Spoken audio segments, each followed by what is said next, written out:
What is up, guys? Zach Ginn here. Rick Ginn here. And in today's video, let's break down exactly the ultimate marketing guide. Welcome to our first ever virtual event. This is pretty exciting. I think this is definitely big news for the channel, and this is new for everyone. So we had a choice. We could have thrown this event in person to the whole, oh, come here or charge tickets. Guys, at the end of the day, what's an event for? Two things: networking and to give information out, right? Correct. So what we're going to do is you guys can network in the comments while we have the event. That is your networking booth. Give your emails, socials, everything. Long flight here. It's a long flight here. Everyone knows technically between you and me, networking can be done over the phone. It's stupid. Like I'm just telling these masterminds, and then also virtual. It's like, hey, I can talk to more people. We can do it a lot easier, and that's what we do on this channel, right? Everything's for free. So I think that's going to be pretty good. I didn't want to spend 500 grand to create an event to lose it because I would have given it out for free because I'm not a guru. So this is the first annual Marketing-A-Thon. This is the Marketing-A-Thon. So this is our marathon about the number one thing in wholesaling real estate that you need to master, which is marketing. I'm telling you. So this is the Marketing-A-Thon. Welcome to everybody joining in for the Marketing-A-Thon. This is really exciting. I'm jacked up for this. I'm excited because I think this is going to change a lot of people's perspectives on marketing. Yeah. Exactly how to market, how to get in a hold of sellers, and actually how to change your life for wholesaling real estate and actually start building the business of your dreams. So I'm jacked up. I'm excited. Everyone's on here. And I'm excited to go to our first virtual event today. So this is our Marketing-A-Thon, our marketing marathon. I'm pretty excited about this and ready to get it going, the ultimate marketing guide. So guys, before we get into it, guys, do me a favor, smash that like button and subscribe, get the most free value from us. And let's get into it. So guys, smash the like button and subscribe. And there's only one way. I mean, what do events have? They have DJs, right? DJs, performers. Yeah, we have a little got short that. notice So- on getting performers, and you guys don't want to hear me rap. I promise you. Here's the thing. We got It's pretty good. we do have the ultimate DJ in the house, though. Let's do it. Jack people up. I'm telling you. Let's get it going. Woo! Hit it.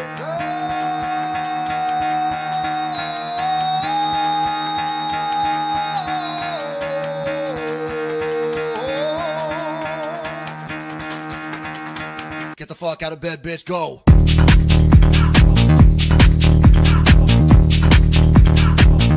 Get up, and get the guy go.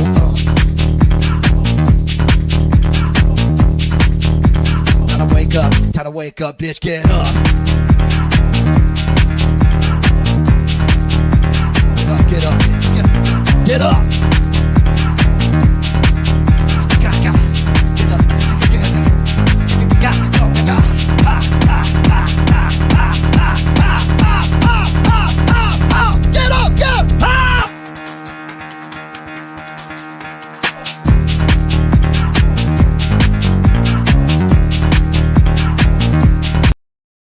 Oh, yeah. Let's go. Let's do get it, guys. I'm jacked up today. I'm ready to go. Welcome to the first annual Marketing-A-Thon. I'm excited about this. So what we're going to do is share our ultimate guide for marketing, and then our mastermind members of the Wholesaling Houses for Real mastermind. What is that? If you go to Facebook groups and you go to Wholesaling Houses for Real, just click join. You'll automatically be free into our mastermind. And then boom, you have access to actually go on here, talk to us one-on-one if you're part of the mastermind. That's why it's everyone to join that Facebook group for us. Wholesaling Houses for Real. No gurus, no selling, just value. And you get special access, you get special perks. You actually join a link to hop on today. So Marketing-A-Thon, we're actually going to audit your marketing business today. Oh, it's gonna be fun. It's going to be fun. So we're going to keep it pretty short and sweet with you guys on there. So we're going to learn what market you're in, what your marketing is, your results from it, and we're going to audit it for you absolutely for free. I'm really excited. This is going to be, you're going to learn a lot from that. This is exciting. I brought my fanciest attire today for the Marketing-A-Thon, my Miami Dolphin shirt. I can't take one more coach. Man. It's exciting. Take it. It's exciting. So I got my fanciest attire on, and this is probably the fanciest you're going to see Rick. So you're the fanciest you're going to see me too. We don't wear suits and ties. No, I wore a monkey suit for almost 12 years. We're not going to be wearing a suit to try to impress you guys. I know the How about a tactic. jacket? You like guys like The the gurus, jacket? The gurus tell other gurus to wear a jacket because it seems like you have authority in a It makes thing. you the center of attention So, in the guys, room. That's what they're we're told. not doing this. We're not gurus. We're here to teach. So let's break it down. Let's get it going. Let's break down marketing step by step here. So, and guys, this is literally my favorite topic. It's what This it's is why what we're I doing an live, event eat, and on. breathe, and it's 20 years I'm about to unload on you here. So pay attention. Let's talk about marketing. We really want to focus on marketing. There's so much we can talk about. Let's just jump into it. Let's get it. So number one here, let's kind of talk about this. So what is marketing at the end of the day? So like, what is marketing? Marketing, in my opinion, comes down to two things in your opinion, which is Connecting with motivated sellers. that's it. And lists and marketing channels. Correct. So right here, guys, I'm telling you, lists and marketing channels. So you got to connect with their sellers through pulling lists and getting the marketing channels going. I'm telling you. So these are the two things we're focusing on today: how to pull the right lists, and then lastly, the right marketing channels for it. I'm excited. What do you have to add on that? Well, before we get started, you guys have to understand the fundamentals of marketing. Okay. The whole goal of marketing is to connect with a prospect and engage them. Yeah. That's it. Now, there are some rules. You got to keep it legal. You got to keep it that ethical, but understanding your goal is to switch from a solicitation to a conversation. That is it. The biggest mistake I see in marketing is people want to explain all their services either on a postcard, a letter, or you get them on the phone and you just want to dump on them.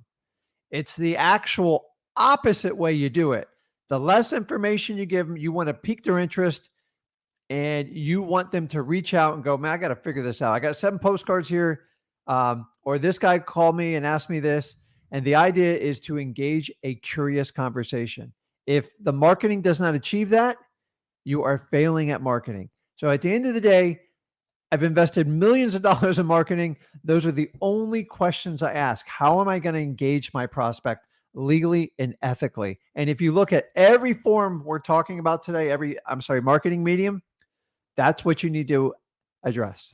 I'm telling you right now. So this kind of brings us back to the next question here is, like, why is marketing important? And you've stressed this so many times, and I've stressed this so many times. Oops. I don't think the other camera's on right now, but I don't know. We got to connect that later. But so why is marketing important? I'm telling you right now, at the end of the day, marketing is important because it is the lifeline of your wholesaling operations. Say this one more time. Marketing is the lifeline of your wholesaling operations. It's the blood. It's the blood of the operations. So if out marketing, how are you going to be good at acquisitions? How are you actually going out? How are you going to go out here and get leads? Because I say this 9 times out of 10. It's sort of like football in a sense where you can pretty much survive in football with a mediocre offense, but with a really good defense. Please. But like, it's really hard to have a very bad defense and a decent offense. So at the end of the day is in marketing, this happens every single time for wholesaling. And I've seen this every single time is I've seen people with elite acquisition skills with terrible marketing, absolutely tank and lose out in this business. Yeah. And I see people who are they're okay at acquisitions. Like they can get through it, but they're elite at their marketing and they are millionaires. So what you have to understand is marketing is going to be the most important part in this business. I'm telling you, without marketing, you are doomed.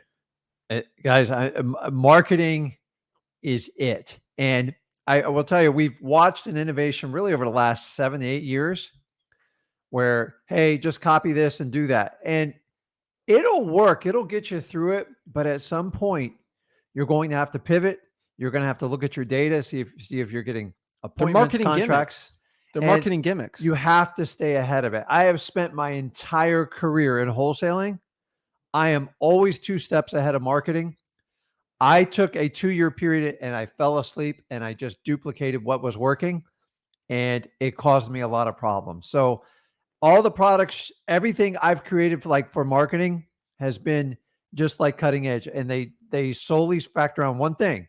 How can I engage my prospect? And I look at it like a child. How can I ask a curious question to have them respond back to me without getting my butt chewed out type of deal? So you have to do that. We talk Well, we'll get into it. We'll talk about each one when we'll go Yeah, into it. we'll break it down. I'm telling you, marketing is the lifeline to your business right now. It's going to be super important to do right now. So this kind of brings us back to the next question is like, so let's break down everything you need to know about marketing. So let's talk about lists first because it's list and marketing channels, right? So let's kind of break down the list really quick and then we get into the marketing channels types. So what are the type of lists that work really good for wholesaling? Like what are the best ones? And lists really, you can put them into two categories. I've said this a million times. It's free and paid. Either you're going to get a free list or you have to pay for the list. Now, some of the best lists are free and some of the best lists are paid.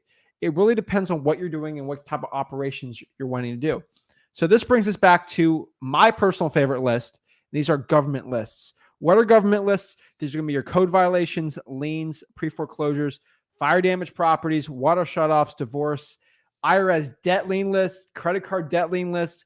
These are all lists you get from your local county, the clerk of the court, the utility department, the code enforcement department, your firehouse. I'm telling you, these lists, nobody really does them outside of our channel because no one talks about it. They're trying to sell you on something. I'm telling you, right now, if you are brand new in this business, these are the lists you have to be doing. They're absolutely crucial. I've stressed this so many times, but government lists are absolutely amazing. So let's sort of break down exactly how to find every single one. And isn't it weird though that like every big guru or YouTuber, they don't talk about this list. So they'll tell you, hey, just use my PropStream link. Hey, we have PropStream links, we have batch lead links, we have all of them. But I'm not trying to cut you out good information I know just to go get a link on something. I'm telling you right now, these are lists we used when we were dead broke to get actual deals. And it's something I have to stress. Don't pay for a paid list if you have not made like 1 to 2 deals yet, right?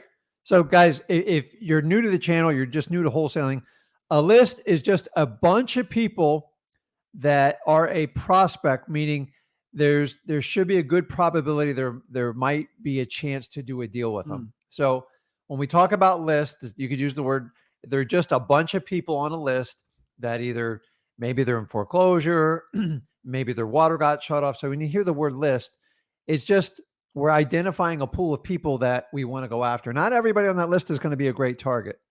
And guys, you got to understand this. I do care where you get the list from.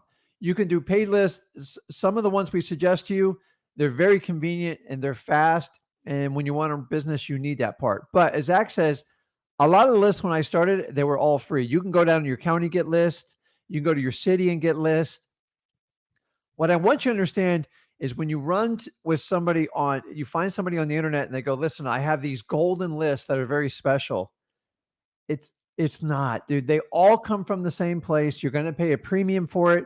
They're going to overpromise. Make sure you're either going to get the list yourself directly from the source or use a very reputable service that has a proven track record. Do not get Johnny Joe says, I've got this secret special list. It's all a lie. They all get it from the exact same places. And I rather you learn how to pull the list free and go get it yourself, or use one of the services we recommend, we pay for subscriptions to, and run it like a business. You can do a combo of both. I'm telling you, we don't tell you to use something unless we have actually done it. I'm going to give you, for example, why I say do code violations. When I was 17, 18 years old, I did about 5 deals in the span of like 2 years with code violations. They were probably 30K each. So almost about 150K I made at 17, 18 years old with code violations. And guess how I got that code violation deal? Cold calling it, right? So like, I have to stress this enough. When I say to do a list, it's because we've done it before. How many liens have we done deals on, right? From cold calling with how many pre-foreclosures, fire damage properties? I'll be honest with you. Like, we are not the fire damage property kings. We do not do 15 of them a year, maybe 2 or 3 a year at most. Yeah, we don't get a lot of them. We don't get a lot of them. But I'm telling you, fire damage properties are still amazing. Water shutoffs. Cannot tell you how many water shutoff deals I've done. I've almost thrown up every single time I've had to go in those houses. Those are an amazing list. Divorce lists, we've done deals. They're tougher. IRS debt lien lists. How I actually figured that out is I'll be upfront 100% with you guys. Like I really did not go after IRS debt lien lists until probably 3 years in the business. Mhm. And you know how I figured out why IRS debt lien lists were so good? Because I reverse engineered. I did like basically, I don't know how to say this the nicest way, but like I kind of did Say it. a autopsy of like our deals. Uh-huh. You know, like I did like a post analysis of them, and I found on like 30% of the deals we were doing, I looked them up and they all had IRS like liens Yeah. for not paying their taxes. I'm like, this is insane. And then I learned how to pull this. I'm like, holy moly. And we started marketing, did really well. So I'm telling you, the IRS lien list, amazing. Credit card debt list, that's kind of what the reverse engineering I did that. I'm like, these people all have credit card debt. So it's, and guys, just remember when you're looking up like a credit card debt, it's not going to say credit card debt list on the clerk of the court when you're looking public records. It's just going to be like usually the other category. And then it will be like, you know, Shark Fin Financial Services has a lien for 10 grand on, like, that's kind of how it is because the debt's sold.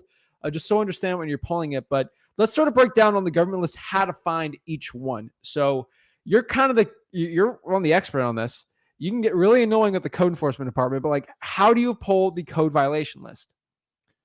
Guys, I'd like to sell you a very complicated way to do it. I start out making phone calls. Now, back in the day, we used to be able to get this all like via email, like that. Those days are kind of far and few between. So the best thing to do is go to find out who keeps the record of code violations. So they do it on a city and at a county level. Okay. The reason for code violations is so they don't have to put up with like, you know, crazy things going on, like somebody running a auto shop like next to your house. When someone decides not to mow their grass, the city will come by. They'll give them a notice and say, "Listen, you got 30 days to cut it, or we're going to send you to a special magistrate, and then we'll impose a lien, usually $50 to $100 a day on the property." So, listen, why these are so valuable, because it quickly identifies the distressed houses easily for you. So if someone's not mowing a lawn, there's typically a reason. And odds are it's financial. The house is vacant. Someone's might have passed away, a bad renter. The list goes on. This is why code violations are the absolute, I mean, they are complete golden. I'm telling you, code violations are great. They're one of the best ones out there. And what I could say is, so how do you find, like, this is the original question here. It's like, how do you find the code violation list? And how you do it is you just go to your local code enforcement department, go out there, like go up there to them and say, hey, can I get a list of all open code violations in the past month? And usually they're going to give it to you or they're not. Now, if they don't, unfortunately, you're going to have to be a quote unquote Karen and just go and keep asking. Ask to speak to their manager. And I'm telling you right now, you keep doing that, you will get the code enforcement before list. you get to the Karen mode, I'm telling you right now, you just be persistent and be nice and be direct and polite. I'm going to tell you, it typically does not happen in one visit. Okay. They might even say, well, there's a $25 printing charge. Pay it. I'm telling you, it's worth it, because if you wait for the free version, sometimes it can take you a month to get it. So, and you guys, if you have the funds for it. Yeah. And use your charm with these people. When I initially did it, I'd bring a dozen Dunkin' Donuts. Actually, it was more like 10 because I ate 2 of them on the way. They're so good. But you have to sometimes you have to bribe the girl behind the counter. And then a lot of times I'll lean in and they go, Rick, this is how it goes. I'm not supposed to do this, but you keep coming back here and you're so nice about everything. And that's it, guys. Persistent, be super nice. You can do the Karen at the end. And if you have to, you can go to the FOIA Act. That's Freedom of Information Act. If it's a public record, they have to at some point honor your request, or they can actually get a fine being a public entity. So again, to find it, you got to go out there and just pull it and then ask for it. My personal recommendation is pulling for the tall grass or structural damage. That's sort of the way I would do it. So that's how you do code violations. Next part is, how do you pull the lien list? The lien list, all you really got to do is go to your local clerk of the court and go out there and just filter by liens. It'd be pretty easy to do. Pre-foreclosures is the same way. You just got to go off for list pendants and notice of default. Yeah. What is a list pendants? If someone doesn't know what that is. A list pendants is a formal announcement of a lawsuit on a property. So Why would that be important for us wholesalers? So a lis pendants is the banks filing a lawsuit, and the homeowner has typically 20 days to respond. Mhm. And like they're paying court costs, typically anywhere from $500 to $1,000, depending on what state you're in. And they hire an attorney. So like Yeah. they're not kidding. When someone files a list pendants, it's for real. Anything before a list pendants is what we call a pre-foreclosure. And that's just the bank sending pesky notice to the homeowner saying, you missed a payment. You missed a payment. Now, people ask me all the time, how long does it take? It's usually anywhere from 3 to 6 months. I've seen it as long as a year. And then once they file the list pendants, it's kind of game on for the bank. They're going to try to take that property back at all costs. So why are pre-foreclosures so important? Like, why are they so good for wholesaling deals? Because pre-foreclosures it's scary. Like, so if you've ever had something like, listen, these are the people's home. Their children are there, their family's there, and people panic. And especially nowadays today, because everything's so expensive, they can't afford to lose that home. So I think wholesalers, we feel a valuable role in helping people out. I find when they get that first notice, that's when the shock and awe hits. Okay. But here's what happens in pre-foreclosure. First notice, okay, I'm crying, I'm upset. But nothing happens. Second notice, this ain't bad. Third notice, who cares? And if you can catch them in the beginning of pre-foreclosure, you usually get a better deal. And remember, catching somebody 30 payments behind, there's a lot of work to be done. It's very hard to do any creative financing or even to get a deal because the debt keeps stacking up. Yeah. And then what happens is they get served. So a list pendants, usually an officer of the law shows up and sticks a piece of paper and say, you've been served. Yep. It is a terrible, terrible feeling. It's not good. So now they started it again. Like that fear that went away. It's just like being pulled over for, like you see the red and blue lights behind you. Like it freaks me out. I've had my share of speeding tickets, for full disclosure. You get that pit in your stomach. And then, so they typically call you on that first pre-foreclosure notice or in that list pendants. The problem is when they get all the way to the end and it's going to auction within 30 days, I'm going to be honest with you, there's not a lot you can do at the very, very end. And because that's the person who procrastinated all the way in. So pre-foreclosure is the best. If you catch them at a list pendants within the first like 30 to 90 days, you got a great shot. But man, if they wait till the end, you know why they do it at the end? Because they're out of options. Yeah. And you don't want to be like the last resort because by then there's not a lot of money left in it. And you usually have to bring in a lawyer and all sorts of expenses to stop it. So pre-foreclosure is really my favorite spot to do it. They're amazing. So you pull with those from the clerk of the court. Next here is the fire damage properties. I can tell you right now, fire damage properties, one of the best lists to be going after. How do you pull a fire damage property? Remember, these are houses that just went on fire. So what do? Who are the people that fight the fires? The firefighters. So go to your fire department in your local county, city, or like a local firehouse. Ask them for, hey, can I get a list of all the properties that went on fire that you went servicing to? I'm doing independent research. They'll either give it to you or they won't. You just got to keep asking. Remember, you're a public tax-paying citizen. You actually have a right to this information. And if you just got to keep asking and you'll get it. I'm telling you, you will probably, if you do it right, in your local firehouse, you'll probably be the only person pulling that list. You have a huge advantage. Think about talking to a seller that no other wholesaler is talking to. Absolutely crucial. I'm telling you, like it's fire damage properties are great. The issue with fire damage properties, which it's like the repair costs are sort of insane. There's a lot of inspections and like a nice light kitchen fire, which is my favorite. But man, when you start getting into the trusses and stuff like that, it's a whole different ball game. So what do we got? What's next? I'm telling you, guys, we're getting a lot of great questions. I'm really excited to actually break this down. A lot of great motivation. I'm pretty excited about this. But so water shutoff list. How do you pull the water shutoff list? This is pretty simple. Again, the water shutoff list, you pull it from your local county's utility department. Now, let me stress this one last time. You cannot pull the water shutoff list in your county if it is a private company. That's a private corporation. They don't really have the right to give you that information. It's like me asking, hey, can I see your tax return?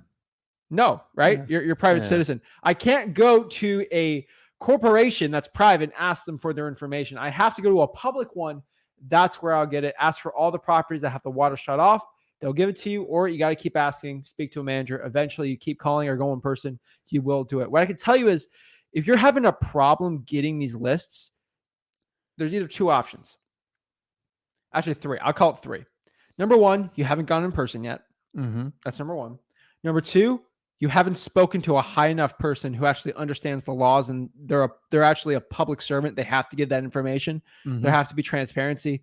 I mean, I'm not asking the FBI for incriminating information on an ongoing investigation. Like, this isn't like high level classified White House documents, right? Mm-hmm. Next here is you probably haven't asked enough times. What I mean by this, the water shut off list, usually you have to ask like 4 times. It takes you 4 months asking every single week before you even get that list, right? Like, you have to get to the point where, oh my gosh, Zach is being so annoying. He keeps calling, and I don't even answer his phone calls anymore, but he goes in person, and this is a public place.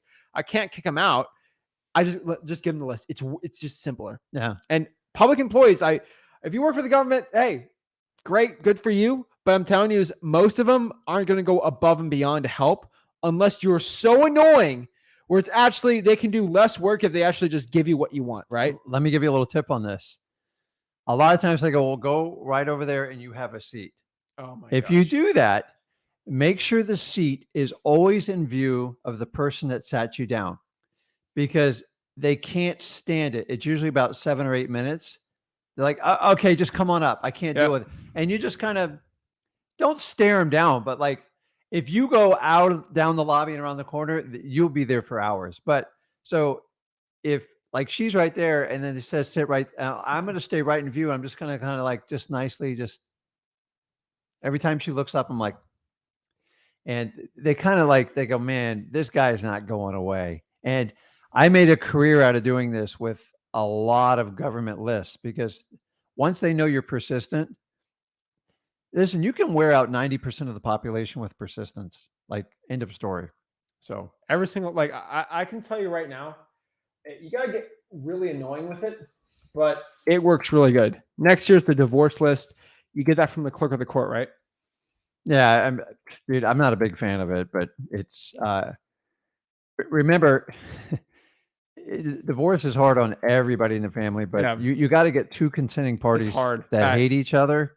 And some of it's mutual, but I'm a lot of animosity. I can't tell you how many contracts I've had fallen through because like one just says, screw it, I'm walking away. Yeah. That's typical. And the other one's like, oh no, we're getting and it's just tough. So you get one motivated, one not. And like my recommendation is just be super nice and just stay in the wings. I'm telling you, it's still a decent list to try, but IRS debt list, credit card debt list, public information, you actually go to the clerk of court, ask.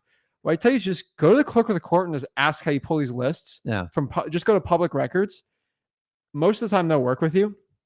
My biggest recommendation though is if you're going on like a Friday at like 11 a.m. or 10 a.m. where it's like kind of busy, everyone's trying to get stuff like in public record before the weekend, you're not going to do well. I think midweek, like a Tuesday or a Wednesday at like, I don't know, 3 p.m. Like we're like right the sleepiest times where it's like, shoot, this person's the only person in line. I guess I can help them. Like they don't feel stressed. Yeah. It's go after lunchtime. Obviously people are they're fuller. They're a little happier mood after they get their lunch. Right. Yeah. I'm telling you, that's going to be where the best is. And just talk to the court. And you might be asking yourself, oh my God, Zach left off the most important list. I got him. Oh no, we're getting a special little thing for it. Probates. That is the king of the government lists. That is the queen of the government list, whatever you want to call it. This is going to be the top list you can pull for government. That's absolutely for free. I urge everybody, I challenge everybody to go to your county and pull the probates for 3 months straight and call every single probate area you can. I can almost guarantee you're going to get appointments and probably deals. Like I'm telling you, marketing, I'm telling you, this is simple. Maybe get 50 a week at most if you're in a big county to do. These are absolute butter. Like this is a hot knife on butter. It's an amazing list. I can't stress this enough. Nobody talks about this enough on YouTube. I don't know why. It's absolutely amazing. So much motivation. I'm telling you, like, you live in Colorado and, someone unfortunately passed away in Georgia. A lot of these people just want to get rid of the property. It's in disarray. No one fixed it. Maybe the person was in a nursing home and they died and they left the property vacant for 3 months. Mm-hmm. The best creative financing lists. Just take it away. Like, probates are. I go on forever probates. So I found probates because my accountant says you need to do more deals like these 4 or 5 you did. I'm just like, and so I went back and did my research. And guys, if you do not research where your deals came from and keep a record of it, you're missing out on the boat. After doing, hundreds and hundreds of deals, probates always stood out in the top. I just had to have somebody outside my head tell it to me. And when the bells went off, I did a deep dive in probate. I learned everything I humanly possibly can. I learned how the court works. I learned how the lawyers do it. I learned how the petitioner works, like everything. And I studied it. And when you want to learn something, you really want to know it. It doesn't matter what it is, you will do it. Probates, if you're skipping them, you are missing out on one of the most profitable wholesale deals you can do. They're run down, they have deferred maintenance, and they're vacant. And I sound like that other guy when I go like that. Ready this?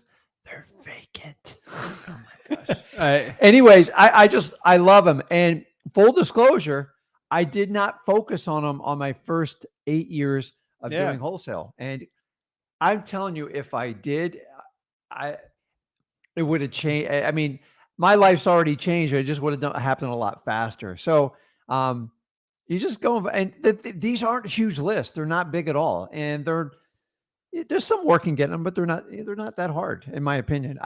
We still do them to this day. They're well worth it. And they are by far, when you get them, the most profitable and easiest deals to wholesale once you have them under contract. I've seen this all the time. So this brings us back to, there's only one like gray area of like, is this really a paid list? Is this a free list? And this is going to be driving $4. What would you like? I'd call it sort of a free list. You have to pay for it, but obviously there's gas money involved, things like that. But I cannot stress this enough. Probates is one of the best lists. With the other really good lists, I would probably put these things tied. Drawing for $, you can scale that. Probates maybe only get 50 a week, kind of stuck. You get 400 drawing for $, leads a week. So let's break this down. So what is drawing for $? Drawing for $, in my opinion, is one of the best list pulling possible. That's when you get in your car and you drive around town in neighborhoods of potential properties and you literally just look for ugly looking houses. Bad roof. Is there like stucco cracks? Is there mold on the outside? You actually go put the list down. You either just put on your notes the address or do like a voice memo or something, and you call them. It's a really good chance out of maybe 100 calls, you're going to get a good deal and maybe even a good seller appointment. And it's a really good way to actually find deals by driving around and looking for properties. It doesn't have to be bad. Put headphones in, listen to music. Listen to like this stuff and get it. Don't put headphones on while you're driving, but you can put headphones in while you're driving. And I don't think that's legal. You're going like 15 miles an hour.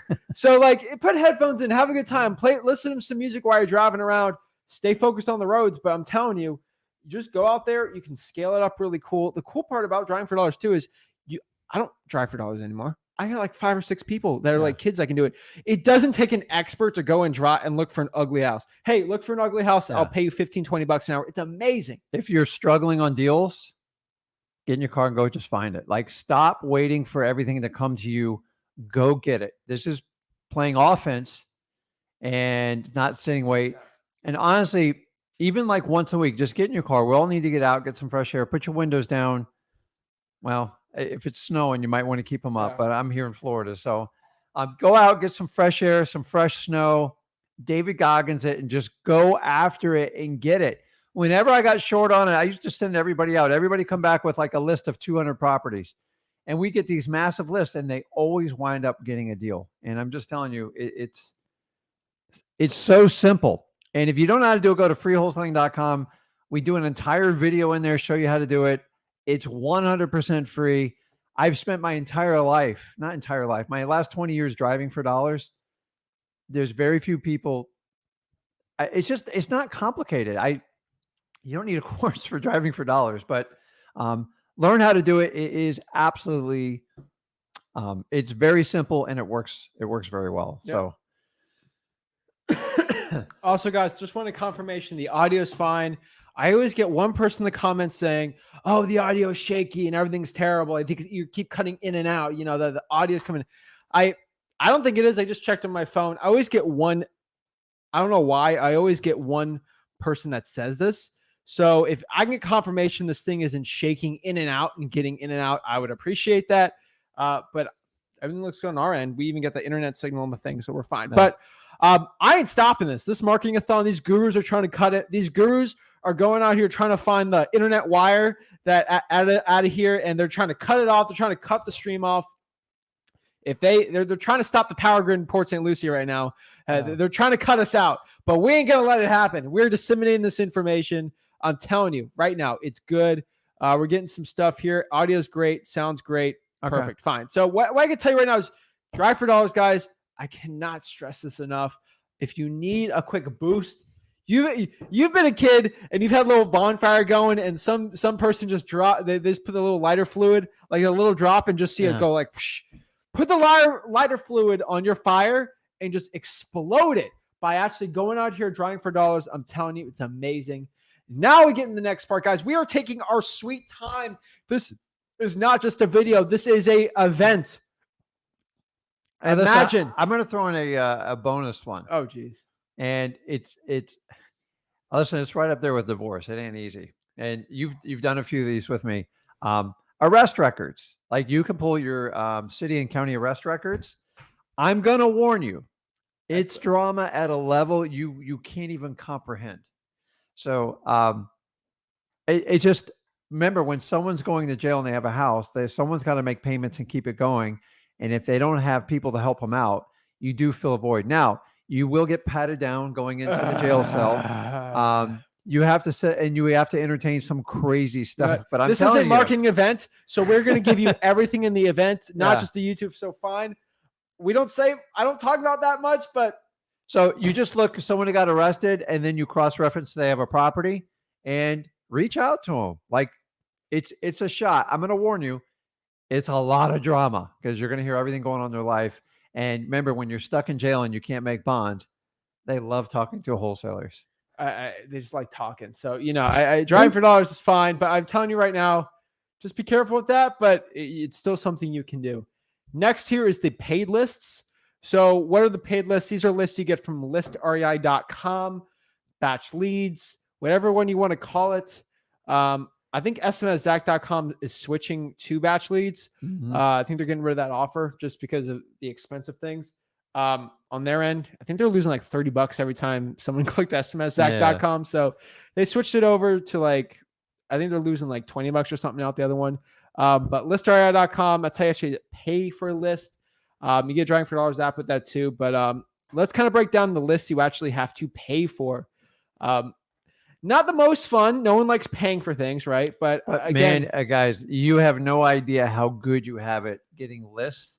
Yeah. Because the old way of doing it, 15 to 20 cents a record, very manual. It was extremely painful with very, very few filters. So yeah. So remember, guys, back in the good old days when you had to pay for a list, it was 25 cents a record, or maybe you had it for 4 cents a record or something. But there was a little gimmick out there for a while. But List Source used to be, which is owned by CoreLogic, used to be the only way we got data. There was a couple other companies that tried them all. They were pretty bad. And it was just, it was all a la carte. You had to buy it. And it's extremely for us, expensive. Like for 3 cents a record, we pulled 10,000 easy. That'd be like, what? Let me do the math real quick. That would be like $300. Like I'd have to pay $3,600 a year just in data, which it's a third of that basically if you use listrei.com. So I'm telling you right now, we give it's out the best. All out for it's free. The best bang for your buck. We use it in our business, just so you know. I'm telling you. So I'm getting asked really quick, is there a priority course available? Guys, the only course we have right now is freewholesaling.com. That is the only one we do. We have a probate course in there that's for free. Give it all out for free, guys.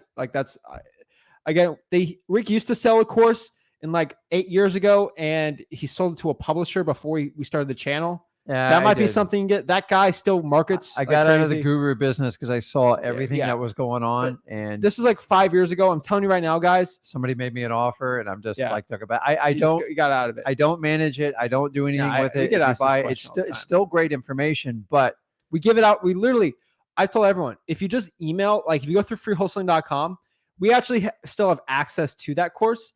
The thing is, we're allowed to give it out. I can't it's remove my it. face on it. The problem is we can't remove it from the internet, but we are actually allowed to give it out for free. As like there's a loophole in the thing, but I tell you, just email us. We give it out to everybody for free, and get it going. So Get me in trouble. let's see. Aaron, I'm not even going to answer that. I think Aaron already knows why I'm not even going to answer this comment. I refuse to even mention this person anymore. You see this? Yeah, I don't even that was mention that. posted- that was posted yesterday. Yeah, too. you probably the same Aaron, person. like I'm not going to answer that one just because. I know who Aaron's using. Listen, That's fine. I'll tell you this right now, now. though, real quick. You pay for what you get for with your skip tracing. Yeah. It's not credit bureau data. I promise you. Yeah. So it will literally cost $1,000 for that type of skip. Someone says, "Hey, this paid list I have gives me free skip tracing." To actually at base cost to get the quality skip tracing you would actually need to pay for skip, it would cost you $1,000 per month to actually get that stuff, and you're not getting it because I know IDI. We've had all the credit bureau. We actually had IDI go to our offices. I'm telling you, Audit us. It'd be $1,000. You get for what you pay for. Those lists that give you 10,000 free skip traces, you'll get 60% of that list there. Like the 40% is not even good. Guys, they're scraping True People Search. I'm telling you right now, I can't guarantee they're doing that, but the data's not good. You're going to end up paying for it. It's a gimmick, and it's from. But like, hey, listen, if you're happy with it, do it. There's no free service out there. Like it's just there's always a catch. So especially if someone's selling a large course that might be tied to it. So I'm just saying, like, you got to do apples for apples if you're going to do it. So if we talk about free and paid, understanding, you guys know, I get a trial membership. Like there's legit trial memberships, but if you think you're going to get 10,000 skip traces for free, I promise you, I guarantee you, there has to be a catch because that company would go broke. Oh, you'll get the skip traces. You just won't get the quality you want, But let's digress. One phone number. If anyone's ever had a McRib and has anyone's ever tasted a steak, you know the difference. So if they you already still sell the McRibs, sometimes I'm telling you, but like if you're investing thousands of dollars a year into a software, you don't want to second guess it. But let's break down some of the best lists you have to pay for. So this is going to be your high equity lists, your vacants, your tire landlord, pre-probates, tax delinquencies, and vacant land, all from PropStream or batch leads, whatever one you want. I don't mind which one. I don't care. We use them both. So it doesn't we don't own any of these companies, so we can give you an unbiased opinion. So they're both quality.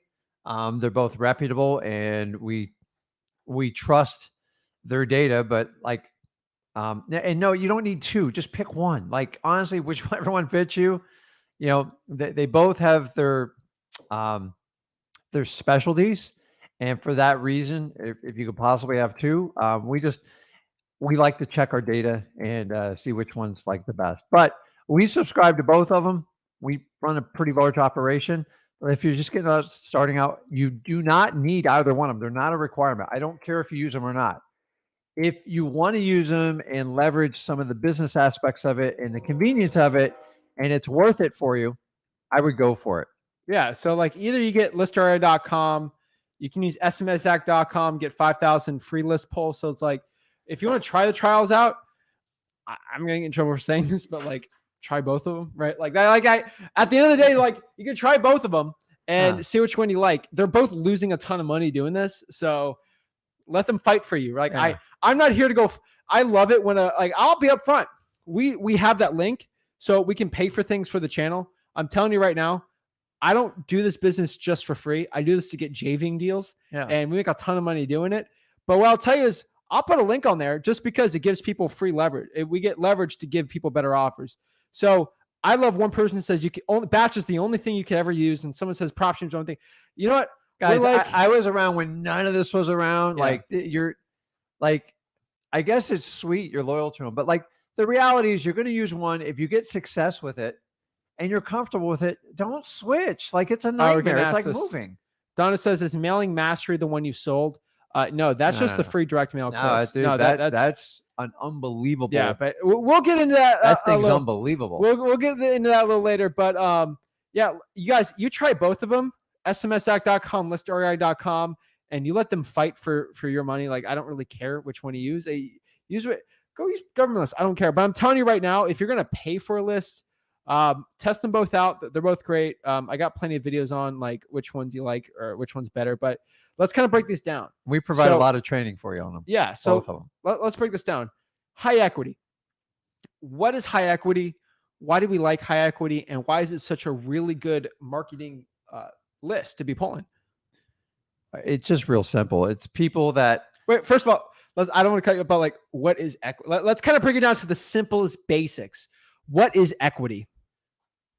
Well, in the definition of real estate, because it can get slippery outside of real estate, it's so if somebody bought a house for $100,000 and say they initially got a $90,000 mortgage, which is typical. Say they live in the house 10 years, say 15 years, and now they only owe about $60,000 on it, and the house is now, say it's worth $150,000. Mm-hmm. So that's $90,000 in equity. Equity is their cash portion of what they own in the house. So when they go to sell the house, they have to pay back the $60,000 mortgage at the closings, and then the difference would be their equity, which would be 90 grand in this case. Mm-hmm. So when you do equity filters, we try to target people with equity. You want, my preference is 40% or higher. Mm-hmm. Some people do a little bit higher. When I initially did it, I only did people that own the dang thing out cash outright 100%. Yeah. But when there's equity in it, it means they have room to basically sell it at a discount and move on. And if you find a property that has issues with it with high equity, this has been a proven strategy. This strategy was taught well before I jumped in the arena at 2002, and it will be in this arena long after I'm not doing this anymore. Yeah. Which will be when I'm not on the earth, because I plan on doing this the rest of my life. So high equity, simple, don't complicate it.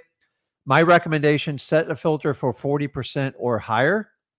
And if you need to trim your list down, just keep pushing the filter up higher. Yeah. Because the more equity they have, really theoretically, the more chances you will have of getting a better deal. But also big chance that person wants more for the house. It's a yin and yang. I think above 55% is really where you get into true high equity. Some people say 40%. I think 55. And equity's getting built with inflation like crazy right now and appreciation. Yeah. So it's like it gets weird. Yeah, and keep in mind you're using an algorithm through these data companies. They're far from perfect. Yeah. So find a comfort level. I'm just telling you my 20 years experience.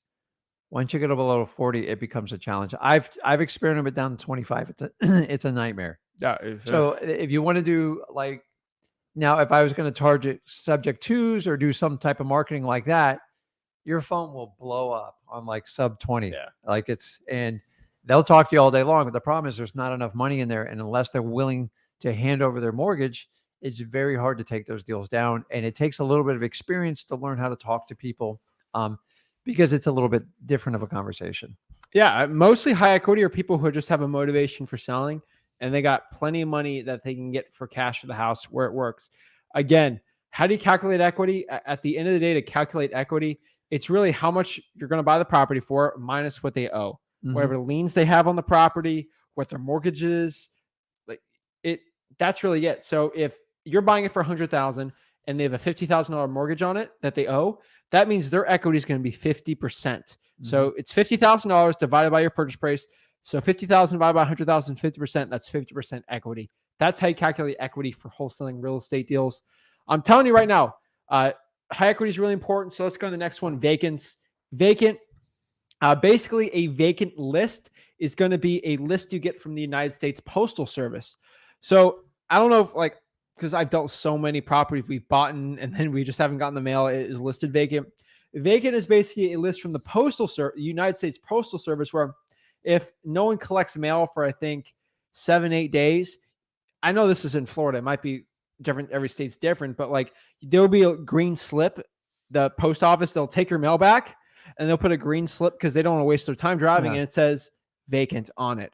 So the old school way to get this list of like, oh my gosh, so you can get a list of properties where no one's just living, it's just abandoned and someone probably wants to just get rid of it for cash. Oh my gosh, right? That used to be like the probate list back in the day because it was the only way to get it if you were like a 501c3. And PropStream, ListREI.com, Batch Leads, these third-party services found a way to actually go out there and get that list. They actually go through a HUD program. So USPS has to submit the data to the federal government. Yeah.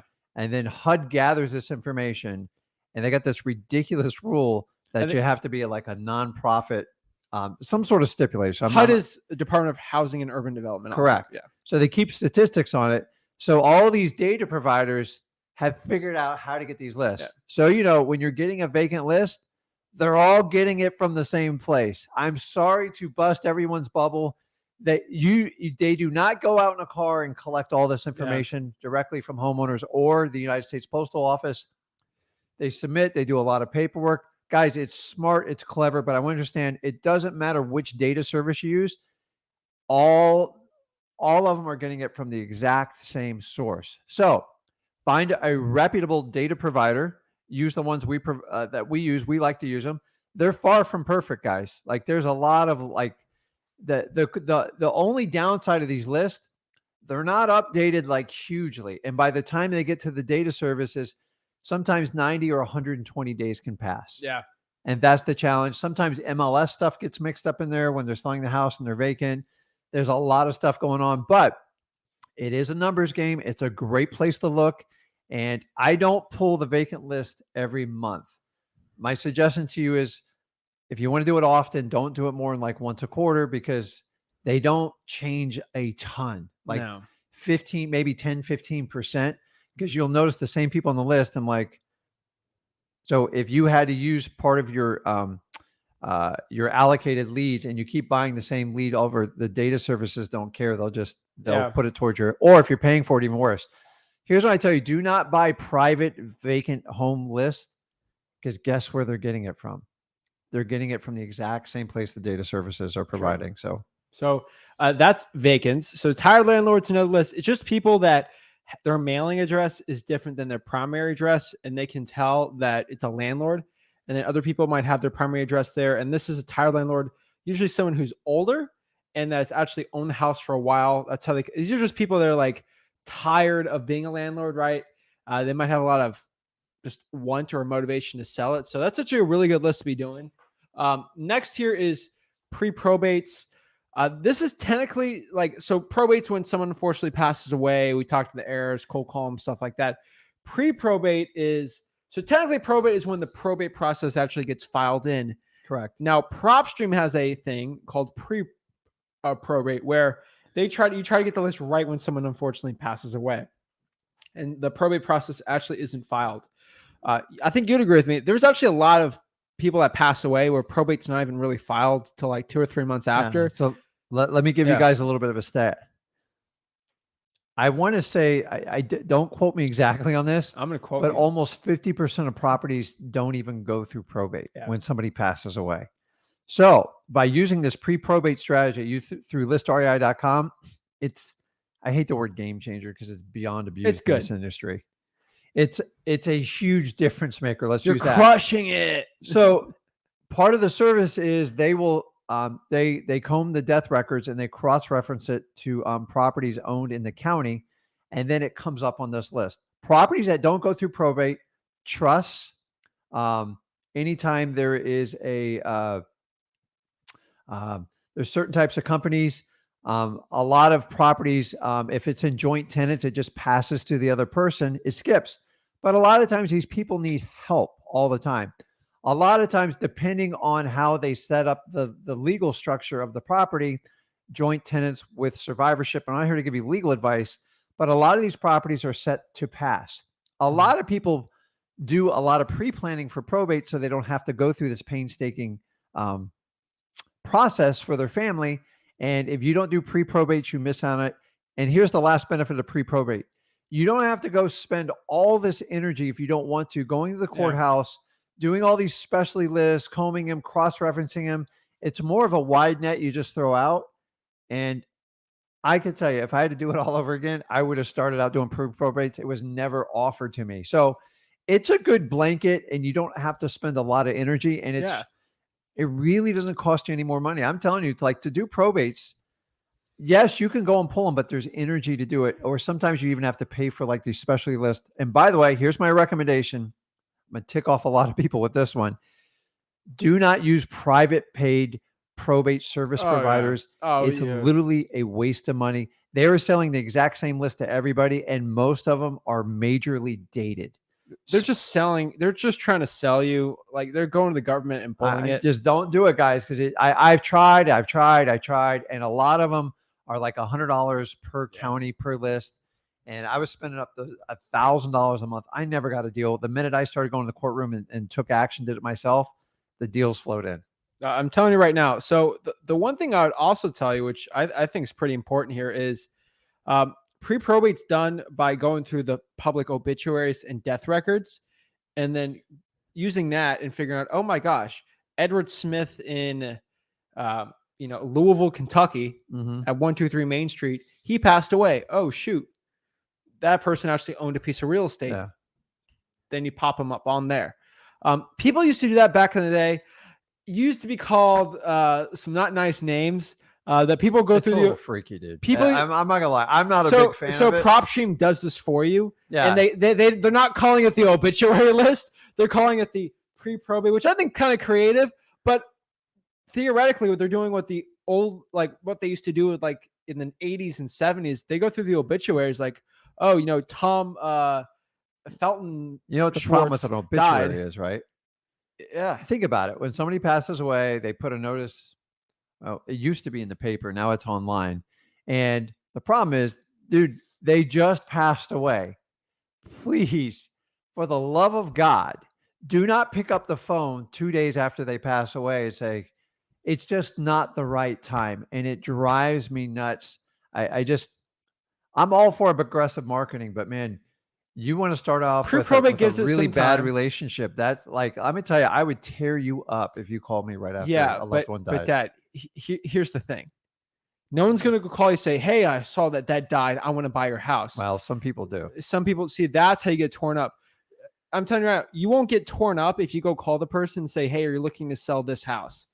Probably not. Here's my problem. The obituary is like, it just happened. Obituaries are usually within 48, 72 hours. No, pre-probates. Like, that's the way they do it. No, I know. Well, there's a little bit of time that goes by on it because file a death certificate takes a little bit of time. I'm telling you guys, I always talk about probate speed, but speed is not during the initial grieving period. And this isn't telling you, hey, a probate's filed, wait on that for 3 months. No. Once probate's on, it's fair game. Pre-probate's a little better. I'd say pre-probates you should probably do. Don't go in the obituaries. It's not the best thing to do. Be a human being when you call people on probate. 100%. That's all I'm telling you. Like, don't, hey, if I paid all cash and I closed quickly. That's how I was trained when I started out. And because there was no other script, that was it. Do not use that script anymore. Is the worst. Like, if I paid you all cash and closed quickly. Somebody pitched me that the other. Actually, I saw it on a text on one of my properties. I was kind of like, it was a mess. So the next one here is tax delinquency. Basically, that's someone behind on taxes. So pretty good list. ListRI.com's got that. Vacant land. Batch has that too. I mean, it's just land, right? They're all just names on the list. So delinquent is exactly what it says. That's like, I was a delinquent child in school, so it's like, you still are delinquent. I am. I got issues, but. They're just behind on their taxes and like they go on a list. Rick, why would I chase somebody down on a delinquent tax list? Because when people don't pay their taxes, it could be a sign that they have a distressed property. It doesn't mean everybody on there is. You'll actually find really rich people on tax delinquency list. Yeah. You'll see them owing like $100,000 on it. I'm like, who gets a $100,000 tax bill? You'd be surprised. And they use the tax office to finance their taxes. They'll wait till the last day to pay it. They don't care. So you got to sort the list out, but let's move on. We got a lot to go over. We got to help some people out here. Next one here is stacking lists. I can tell you right now, you can stack these lists. What I mean by that, if you have a vacant land list, combine that filter, add that extra filter with a high equity. That's a stacked list.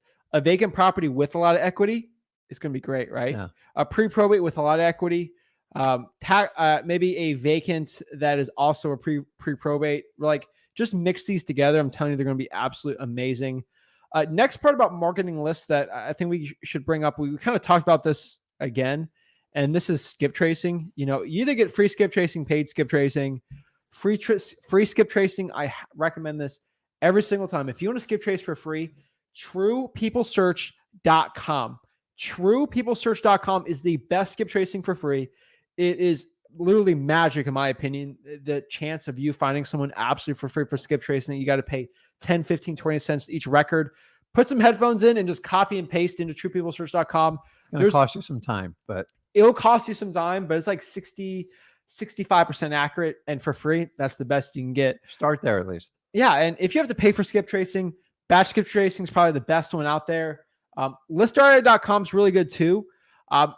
What I could tell you is batch is probably the best right now, but both services definitely are getting better. And I could see them rolling out, extra. Skip tracing just gets more accurate every single year. So maybe it's going to change. I don't know. But what I can tell you right now is they're both ones that I have to be recommending. But for paying it, don't pay for skip tracing unless you can absolutely afford it or it makes sense, where your time is valuable, or you're going on a bunch of appointments and it actually makes a bunch of sense. Now, if it doesn't make a bunch of sense, probably not. But that's what I have to say. So for free skip tracing versus paid, that's kind of what I'm saying, right? Like, it's a weird line between actually paying for it or not, but if it makes sense, it makes sense. So next part, so we went through the list part. I'm telling you right now, we're also getting this. True People Search does not work outside the USA.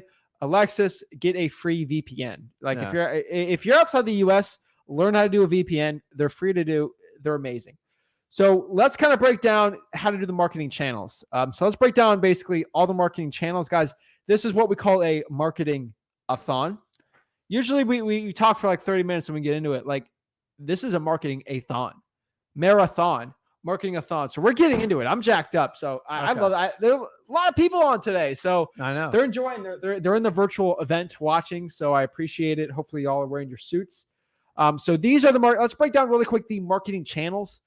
So this is going to be cold calling, SMS, direct mail, drawing for dollars, reverse drawing for dollars, door knocking, RVM, cold calls, JVing, Facebook ads, PPC, SEO, bandit signs, paper ads, TV, radio, bail bonds and sticker, door hangers. I love it when somebody tells me that I ran out of marketing channels. There's no marketing channels I can do. Guarantee you haven't been through 90% of this list, because I have been 100% through all of these lists. You have marketing channels. You have too. So let's break it down really quick. So number one, cold calling, the best marketing channel. Talk to people, go out here, actually have conversations, and I promise you, you're going to have great chances of getting a deal with this list. The simplest script I can tell you a million times, the simplest cold calling script is asking them if they are the owner of the property, if they want to sell the property. So, hey, are you the owner of 123 Main Street? And if they say yes, hey, do you want to sell that property at 123 Main Street? If they do, qualify them, ask the 4 pillars of wholesaling. This is motivation, time frame, condition, and price. So motivation, why they want to sell the property. Condition, has the roof, AC, repairs. Time frame, when they're actually looking to sell the property. Then 2 months, 2 weeks, a month, whenever. Price, how much they need to sell the property for. I'm telling you, use that script for your cold calling. You're going to do amazing, right? Yes. So it's cold calling. It's cost effective when you're starting out. It is going to be time intensive, and it's extremely scalable. It is. So the next part is SMS text blasting, and SMS is getting a little weirder. The least I could say that we're using in our operations right now. It's still one of the best ones. You have to get really creative with your SMS text blasting. I cannot stress this enough. You have to get super creative with it. Not, hey, are you looking to sell your house, Mr. Johnson? No. It's like, those hey, days are over. Hey, my partners drove by the property and we have a quick question about 123 Main Street. That's how you got to get really creative with it. And it's still really good. Direct mail. Like, let's kind of break down direct mail really quick. Like, so it's one of the direct best. mail's it's going to be a much higher initial cost, but I'm here to tell you guys, like, I like direct mail. The thing is, I've never stopped doing it. The only people who say direct mail doesn't work, they tried it once or twice. I promise you, if you just try once or twice, you will fail at it because it takes time and you have to be consistent with it. But the initial cost is what turns most people off on it. But what you got to understand, there's no, like, you can run it with a one man, one woman army, as Yeah. opposed to cold calling and SMS. Cold calling, initial leads, initial lists of stuff are relatively cheap, but it's a lot of energy. And then if you hire VAs and all these other people to do it, time starts adding up. I would tell you, if you have to compare them dollar for dollar, if you're considering direct mail is, you have to be extremely consistent. You have to be persistent. You have to be very disciplined. If you don't do that and you don't have a budget, it's not going to work. The truth goes all for all these I'm putting on here is direct mail gets a lot of heat, but I'm here to tell you guys, direct mail is 100% legal. It's never going away. Yeah. It's never going away. So as all these other channels get more legislation and stuff like that, you should just consider, I'd rather you get a few deals under your belt and get started. I didn't do my first deals on direct mail. I added it when I had the money for it. And I had to go through a massive learning curve. So if you go to mailingmastery.com, I give you my entire 20 years experience. I could sell it for a mega course, but I'm here to provide as much value for you and change how wholesaling works for you. So if you're even thinking about it, take advantage of it. There's no credit card swipe. You'll really enjoy it. I love direct mail. I'm very, very good at it. That's my spin on that. What's the next one? I'm telling you right now. So the next one here is driving for dollars. Again, we kind of broke that down to driving around like for ugly houses. Reverse driving for dollars is when you're going out here and, like, let's say you pull a pre-foreclosure list. You know, with pre-foreclosures, I try to go out here and cold call that list. It's going to be rough. Those people are already dealing with loan sharks. They're not going to answer their phone. You can try direct mail with it. That's expensive. Reverse drawing for dollars, besides bandit signs, probably one of the cheapest inbound marketing tactics. Exactly. So what is inbound marketing? Inbound marketing, just usually you provide some sort of solicitation via postcard, letter, or a sticky on someone's door, and there's a phone number. When they call, that phone number is coming in, so it's considered inbound. I don't have to go call like they're calling us. So it is convenient, but you have to wait. So it's kind of, I'm going to give you a terrible analogy. It's like fishing. You got to go out, you got to put the bait in the water, and when they bite the hook, that's your inbound. As opposed to SMS, cold calling, RVM, that's outbound. That's you picking up the phone, whatever, and just going after them. It's awesome. It shows hustle muscle, but it gets exhausting. It can get expensive in the long run. So if you can find a balance between the two, it's what I recommend. Listen, we're teaching you how to do wholesaling for free. So you got freedom of marketing dollars as opposed to buying a ridiculously expensive wholesaling course for information that's already out there for free. And then you already take whatever money you were going to spend on that coaching and start it out with a marketing budget, and go to freewholesaling.com and you will get a head start on this. Yeah. Wholesaling. So reverse trying for dollars, again, you get a sticky note, you get like a pre-foreclosure, and you write on the sticky note, like, hey, this is Zach. I had a quick question about the house. Please give me a call back. Pick your phone number. Stick that to those 400 deals. Put it like under the windshield wiper too, if you can. People guys, get it. Do not write a paragraph. Okay. Remember, I talked in the beginning of the Marketing-A-Thon. It's about engagement, and it's about there is a distinct difference between being curious and being clever or a smart. You know what I'm about to say. Yeah. Okay. I get it. You don't want to go overboard. So the less you put in there, and the easiest way to get someone to call you back on like a text, I already told you, is like, hey dude, like, call me back. I got a question. Yeah. Every one of you on this, 9 out of 10, you would call that person right away because you want it. You're itching inside. What the heck do they want from me? And is it a little bit devious and tricky? Yes, but it's ethical and it's above board, as opposed to like, call me back. I got $10,000 for you. That's overboard because you can't promise that. So if you guys remember, you need engagement in marketing and you need to create curiosity. I can't stand when I get a letter or a postcard in front to back. I'm done after the first 3 sentences because I'm like, I know everything they're going to say. When we do postcards, super simple, and there's some sort of curiosity in there, and you guys got to use that. That tip alone is worth this live stream, period. End of story. So many people don't understand marketing. It's just about engagement. Get rid of your ego. Nobody cares about all your services. Will they reach out to you? And then can you connect with them when they reach out to you? That's all marketing is about. I'm telling you. So if you want to start drawing for, if you want to start reverse drawing for dollars, all you got to do, buy those yellow sticky notes, pull list, pre-foreclosures, any government type list out there, even your drawing for dollars list. You're driving around and you actually see an ugly looking house, a code violation, right on that postcard, right on that little sticky note. Hey, this is Zach, or put your name. I have a quick question. Please call me back. You're going to invoke so much curiosity. You're going to have so many sellers calling you. I'm telling you, you get a better response rate that than direct mail. You get a better response rate with that than direct mail. And I promise you right now, you're going to do really well with it. So I'm telling you, with reverse drawing for dollars, it is absolutely amazing. You're going to do better than direct mail. You're going to do amazing with that, and just start doing it. Next year's door knocking. I'm telling you, let's do a quick analogy with reverse drawing for dollars and door knocking. So number one, if I had a list of pre-foreclosures, 100 of them, what's more fun? I put the sticky notes on the pre-foreclosures door, and they call me, and I can actually say it on the phone, talk to them, or I go in person and actually have talked to these angry people. You get a lot more angry. So let's talk about door knocking real quick. It ain't fun, but it's... Well, listen, I started out doing it, but I will tell you, it will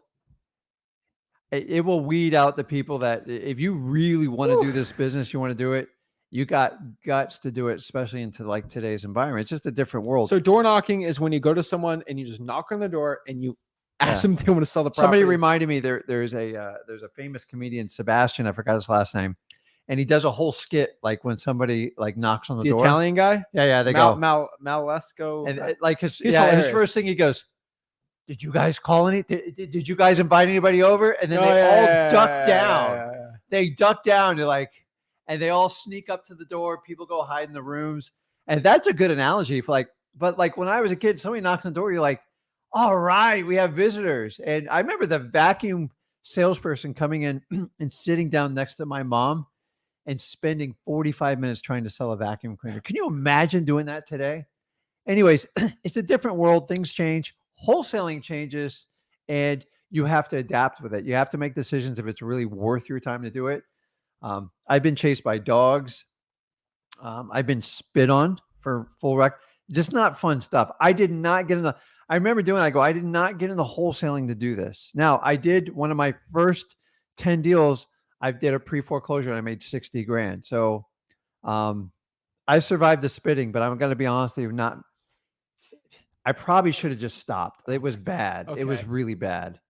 So I don't want that to happen to you guys. And honestly, with Ring doorbells and people's like shyness, it's just not can door knock. I'm telling you, hey, it's still going to work. Some cities, it's actually it's banned. It's illegal. You can actually get cited for it. But you could still do it with a lot of them. I'm telling you right now, door knocking. This is the Marketing-A-Thon. So we're going to give you all the marketing knowledge you need. We just don't recommend that one. Next is RVMs. We don't recommend RVMs, but RVMs stand for ringless voicemails. That's when you basically drop a voicemail you actually drop that voicemail into somebody's phone. It doesn't ring, it's ringless. And it literally, it's like Zach, it's like, you get your phone number there. You have a new voicemail. I'm like, that didn't ring at all. How'd that go in there? And then you listen, it's like hey, this is Zach. If you're looking to sell your house, call me. It's going to be banned in everything. It's banned in Florida. It's not banned in Florida, but there's case law where people have gotten fined. Expensive. People that have gotten we don't do it anymore. Tens of thousands of dollars fines. If you do this in volume, you're going to get caught. And it's just a matter. It's not if, it's just when.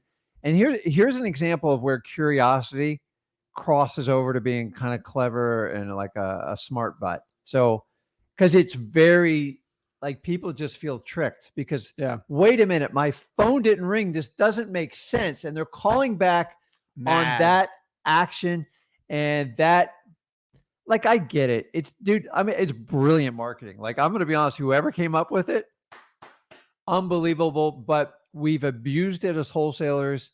So many coaching programs have pushed it out. And it's just a matter of time that it came back to this. And then the Southern District of Florida, I always tell people, tell me the laws. Southern District of Florida has case law on it. So that's where I'm stating it from. Yeah. So we don't we just stay away. It's like the people I work with all over the country, they're all having the same issues with it. And I'm just, because people keep getting bolder and bolder and they send out bigger and bigger numbers. And it's just a number. The wrong person gets it with the lawyer. Yeah. They do not go away, in my opinion. But I got to tell you, when it came out, it was unbelievable. It's crazy. So the next one here is cold emailing. You can get emails that people want to sell. I'm not the biggest fan of that. Skip that one. Yeah. I mean, you can do it, but you got to have some sort of connection with them, and you actually have to have permission to email them. So until you get that permission, so I would use cold email for like a dead lead. If someone you talk to, they fell off the earth, that's a good way to try to revive them and warm them up. So yeah. Next here is JVing. Guys, JVing is a great marketing source. Just going out here, talking to like other wholesalers, going to Facebook groups. Hey, you wholesale in Houston? I have a lot of buyers in Houston. Hey, you need help selling your deal? Talk to me. I'm telling you, JVing, you can get so many deals done. We do hundreds of thousands of dollars every single year just JVing with you guys. And it's absolutely one of the best things I've ever done. Yeah. So actually go out here, connect with people, talk to the people in the comments, actually like interact with people in Facebook groups. They're really easy to find. And a lot of them want to work with each other. I'm telling you, we've had deals in like Arizona, not like Phoenix, but like in the weird parts of Arizona, where like we get deals sent and I'm like, how do I find a buyer? And then I got like, oh, I'm the top investor in this like weird county in Arizona. And then we get a deal there. Like I'm telling you, JV, it's a win-win situation. Yeah. Right. So it's use social media, and then the old fashioned way I started out, go to your local RIAs. Guys, it's okay every now and then to actually meet a person. I know we're virtual online. We're making it as simple, as free as we can for you, but every now and then it's good to get out of the house, go connect with people. And as we get back to normal in society, why not? Right? Yeah, I'm telling you. So next here is Facebook ads. I'm just going to bunch these up together. So Facebook ads, PPC, SEO, we don't recommend them. Remember, Facebook ads, you're running ads. Oh, we buy houses. The ROI is not there for that PPC or SEO. I'm telling you, it's not worth it. Let me just expand on Facebook ads real quick. Oh, geez. The biggest thing people harp on is the cost per lead. Guys, I mean, I guess it's an effective stat if that's your business. I'm not saying Facebook ads don't work. The problem is you all hinge it on the cost per lead. I'm getting it at $8 or $12 per lead. It's just a lead. It's a lead. If the lead costs you $100 or it's $1, it doesn't really mean much until it turns into a contract, in my opinion. So I look at cost per contract or cost per appointment, because cost per lead is, so how do you define a lead? What, they fill out a form and that's it? You're going to go broke on those numbers. And the other problem with Facebook is, remember, when you're on Facebook, you're not like, okay, I'm on Facebook to sell my house, right? You're there to kind of usually take a mental break, kind of judge all your friends and family and figure it out and go, oh, here's an ad. Well, my house is kind of junky. And then even when you get someone that actually has interest, it is a long lead time. And what do I mean by long lead time? It can take up to a year to a year and a half to convert that lead. The amount of energy it takes, for me, it's not scalable in my opinion, because you're going to have to spend big money to get it. You're basically going to wind up with like an SEO PPC type of thing, which leads us to the next thing on that. You want to expand on that? Or yeah, I mean, PPC, SEO, pay-per-click is when you have to pay per click of like sell house fast or something like that. The ROI used to be there. It's not there anymore. It's not worth it. SEO, it's actually worth it, I've seen, but the issue is once the algorithm changes, which Google's algorithm changes like every month, you go from like getting all these leads from like getting none. And Facebook has completely changed how they let you market. Facebook ads used to be great. And here's the problem with all of them is when you do them, like, you have got to be on point. You cannot be on vacation. You got to have either you do it yourself, which are most people doing on this channel, or you have to hire someone to manage it. And guess what? How many consultants out there say they'll do PPC, SEO, and Facebook ads for you? Everywhere. Because they're a consultant, because you have to pay them regardless of the outcome if you get a deal out of it or not. I'll say this right now. The people promoting Facebook ads, SEO, and PPC, there is only one type of person I have found really on the internet that actively promotes it. And those are people that will either sell you a course on it or they will sell you a service on doing it. Find me a Facebook ads person that says Facebook ads are great, I do so well in it, and they're not trying to sell you a course. There's probably going to be like 2 out of 500,000, but I'm telling you, the people that are telling you it's great are the ones selling you a course on it. The one that says SEO and PPC are the greatest. Well, Or do you sell a $4,000 a month consulting package for it? Yes, you do. At the end of the day, if you actually do it, it is not worth it. I'm telling you. And guys, listen, PPC and SEO, it's not a beginner strategy. So like, let's not even talk about it. The Facebook kind of sexy because people think they can get into it like for 500 It's a marketing-a-thon. We got to talk about everything. But like, I'm just telling you, I've experimented with PPC. Dude, somebody clicks a button, $300 goes out of your account. Yeah. And here's a little secret. Your competitors do it to you all the time. There's bots that attack you. It's absolutely nuts. And Google constantly bids the word. It goes out for a bid. So sell your house fast. You guys can look it up. There's a lot of tools out there. I'm not going to go into all that. But the thing is, I'm not an expert with it. And then so many of us have relied on, well, I'm going to hire a consultant. I did that for 9 months. My bank account got, dude, it was just flowing out one way. And we would pick up a deal here and there, but like the ROI, and here's the problem is either you have to become an expert in it and you have to spend, well, you spend money, but you have to spend thousands, listen to me, thousands of hours understanding it. It's a whole new world. And guys, you came in this to be real estate investors, wholesalers. I did not get in to become a computer like consultant expert. Then we go, okay, well, I hire a consultant. He or she's an expert on it. The only person you hire goes, show me how many deals you've produced for people. I agree. And if you do, I'll consider it, but they never ever come up with it. They'll cherry pick it. At the end of the day, though, we talk about it because guess what? We usually don't talk about it. And they're going to see someone in the comments selling a service on it. And you're like, well, I've never heard Zach talk about it. So let's go try it out. They think it's the new innovative thing. We talk about it because it's not worth it. So the next one here is bandit signs. I love bandit signs. Those are those little white signs, right? We buy ugly houses. They're amazing. So 3 lines only. Try to buy blank signs. Your biggest expense is going to be shipping. And please only write on one side. If you write on 2, they're like transparent. They're getting cheaper and cheaper. And on a sunny day, they can't understand it. So yeah, we buy ugly houses or we buy houses, put a phone number. I'm telling you right now, you're actually going to do really good. We buy houses cash. That's how I got started in this business. It's a great paper ads. I've seen people go in like the local newspaper, do it. Not the biggest fan of it. You know, the coffee shop ads. I did paper ads, but we would pay. Well, what year was it? Right? Is this 2022 they're doing it? No, I'm just filling them in. I don't want anyone doing paper ads now. And don't like some people do like the little gazettes, like that little flyer that goes around that's what town I'm talking businesses, and people don't care. Like I don't think it works anymore. It used to be very clever. It just doesn't work because there's so many. And I did the penny saver. I did the back cover once. I'm not even going to tell you what I paid for it. But I broke even after I busted my butt. I broke even. And they're like, man, you did amazing. I'm like, I broke even. That's not a good return for a wholesaler. So understanding, like you can pay these big budgets and then you get a deal or two and they're like, see, it works. Yeah, but I just paid you $10,000. Okay, you made 12. I'm like, dude, by the time I washed the numbers out, I didn't make any money. So yeah, I'm telling you, it's crazy. TV ads, radio ads, I'll put them together. Sometimes they're worth it. For most people, no. I would say unless you're doing 50, 60K a month, I would just get away from that. But they do work. So so once again, radio ads, my problem is the geographic coverage. Yeah. So like a lot of times it's a very broad area. So typically a geographic area covers 75 to 100 miles. So are you like, with us, it's almost 150 to 200 miles. Yeah.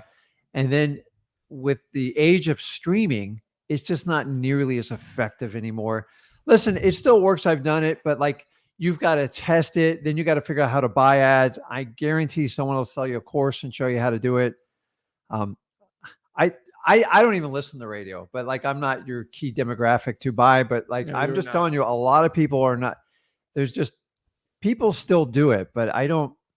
Yeah. And so here's the problem is it's going to be to you to get the best radio ads. So anybody who's going to sell you a course on it, you've got to buy in between political campaigns. So they're going to give you like the deadest times and you get it, but they might cover like half a state when they do this. So, okay, are you willing to do a deal 300 miles away? Now you're in the virtual marketing in a territory you're not familiar with, that's when it gets challenging. I agree. Next part is bail bondsman. I want you to explain this one. Guys, real simple. Probably should have been up under, not really list, but find your local bail bondsman. For bail bondsmen to bail somebody out of a jail, the number one thing they use to get people out of jail is their house. So they'll record a lien on their house. These are smart people. They put themselves in the first position. Bail bondsmen are brutally smart on value. So don't ever think you're undercutting them. But a lot of times they get houses that they don't like, and you can make them a cash offer. But you better make sure you know how to fund it. You know how to do it. Actually, I took 2 entire years and did this. It was bail bondsmen are like, it's fun business because a lot of times there's a pawn shop attached to it. Sometimes it's a lot of fun, but you got to think about it. If somebody has to raise like $10,000 for bail, how are you going to do it? Yeah. So a bail bondsman's creative. You go, listen, I'll post your bond, but you guys are going to sign a $20,000 lien on the house. And if they don't do it, what they'll do is they'll actually foreclose on the house. Ooh. The minute they start foreclosing, I'm going to run to the bail bondsman and try to buy into his position and do it. It's just, I'm just telling you. And remember, we talk about the arrest records. These two tie together. I'm just telling you. I found this out by accident because bail bondsman was foreclosing on a house I was working on, and I had to sit down and educate myself. And boy, was that that was a seminar. So yeah, I'm telling you right now, they're great. Stickers, door hangers. People buy stickers, they stick them. I'm telling you, it works. It's not the biggest fan. Door hangers, some people preach by that. I've seen people do well. It's only up to you. So next is like, what kind of lists work best for the marketing channels? I've honestly found with the high equity vacants, tired landlords, pre-probates, like the paid lists, cold calling, SMS, direct mail are great. When you're drawing for dollars, cold calling is going to be best for that. Door knocking is its own thing. And then for basically the free lists, cold calling is going to be the one I'd recommend. Yeah. So the next kind of part here is like some of the most common marketing myths we see. I'm telling you right now, probably one of the most common marketing myths is like your marketing has to be super complicated, right? I tell you, if you want success in marketing, keep it simple. Every single time. Less is more. Less is more. Keep the list simple like we do. Keep the script simple. Keep the marketing channel simple. You'll have a lot of great success. I'm telling you, when you do not make it simple, that's when you have a problem. Next part is like, how do you implement VAs with your marketing, right? I recommend VAs for your SMS text blasting to go through the texting, not for your acquisitions, pulling your lists and doing your cold calling. Go through freewholesaling.com. That kind of breaks down our entire like VA thing. Any type of redundant task that doesn't involve working directly with the seller or the buyer, like in that case, that's mechanical and that can be done like while you're sleeping. That is the perfect time. So if they're putting lists together or anything like that. So let's break down our top 5 marketing lists. No particular order. Let's kind of break this down. We have probates, drawing for dollars, high equity vacants, tired landlords with equity, and stacked lists. These are lists you combine together. I'm telling you right now, these are hands down the top 5 lists to be pulling today. We kind of break down how to do it. Now let's break down the top 5 marketing channels. This is going to be your cold calling, SMS, direct mail, reverse drawing for dollars, and JVing and networking. I'm telling you, networking is on there. That's the newest thing, I think, in 2022, where there's going to be a lot of great results. Next question here is like, how do you scale up and delegate your marketing? It really depends. For cold calling, SMS, get VAs in there. Drawing for dollars, you can hire like local kids in your neighborhood to do it, local people to go put out bandit signs. It's really having someone do some of the grunt work in marketing for you to delegate it, right? There's 2 tasks that you should never delegate in the beginning. It's marketing. You've got to understand it and you've got to master it. And to this day, I'm still heavily involved with marketing. It drives him nuts, but it's the blood. So it's the oil in your car. If you do not keep it running, you don't keep it up to date, you're going to have problems. The other one is acquisitions. You guys, outsourcing your acquisitions at the beginning is a huge mistake. Oh, yeah. You only outsource when you are so full on deals and you are so buried in cash. You've got to train someone because there's a lot of work in bringing in an acquisitions person. And remember, you're giving the highest skill set away and they're never going to be what you are. It takes time to get up to your level. All right. And then last one is, how often should you be pulling your list? That's a good one. I would say monthly at a minimum. For government lists, it should Yeah. be weekly. Probates are weekly. I have a confession. Oh gosh. No, it's not bad. Marketing. What? When I did this, really up to in 4 years prior to today, I'd let a list ride for a year. Then I pushed back to 6 months. Then I pushed back the quarter. Guess how often we do it now? How much? Monthly. Okay. But keep in mind, guys, there's certain lists that they're not worth pulling every month. Code violations, sometimes there's just not a lot of change on it. Tax delinquency, guys, that list is like once a year. Like it doesn't change. Once they do is they paid and they get taken off the list on the county. And the other one on vacants, pulling it every month, you're not going to get a lot of change. And don't waste, definitely don't buy it, but don't use up your 10,000 leads buying the same list over and over, because almost 85% of that list are the exact same names. So we talk about how often to pull it. It's kind of up to you. You'll come up with your protocol, but like a high equity, I do every 30 days. I need updated lists, and properties change hands and it's important. But those other lists we talk about quarterly, and some of them are even yearly, like the tax delinquency. Oh yeah. But we used to just like take it for a year and just deal with it. Like, and then when someone goes, "Hey, take me off your list," we took them off the list. Oh, that's how often you should do it. So let's get in the live portion, where I also want to prove to everybody that this is a live video. It's live. So, I thought we recorded this. a lot of these gurus are doing the fake recordings. I love the, hey, I'm in the chat with you guys live. That counts. It's a sad excuse. It's kind of live. Let's call it chat live. Chat live stupid. That's a sorry excuse for a live. Be actually live on the thing. Don't be doing a fake live. I'm sorry, but okay, that makes you a guru. So you go here. This is a live one, so everyone can check that I'm not a fake guru. Let's sort of break it down. So let's get some people on. Let's audit their marketing. This is the Marketing-A-Thon. So let's go audit their marketing and go see what they're doing. We can cue the awesome music in the back. All right, we're chilling. So let's go break down exactly people's marketing businesses. So first off, we got Dylan. Dylan, what is up? Hey guys, can you hear me? Am I muted? You sound good, man. Now we hear you, man. What's going on? Okay. How you doing? Good, Blessed. good. How are you? Man, doing well. I appreciate you taking my call. Awesome, man. So tell us. So we've talked to you a lot, so we kind of understand your business, but what's your marketing right now? Let's do our Marketing-A-Thon audit.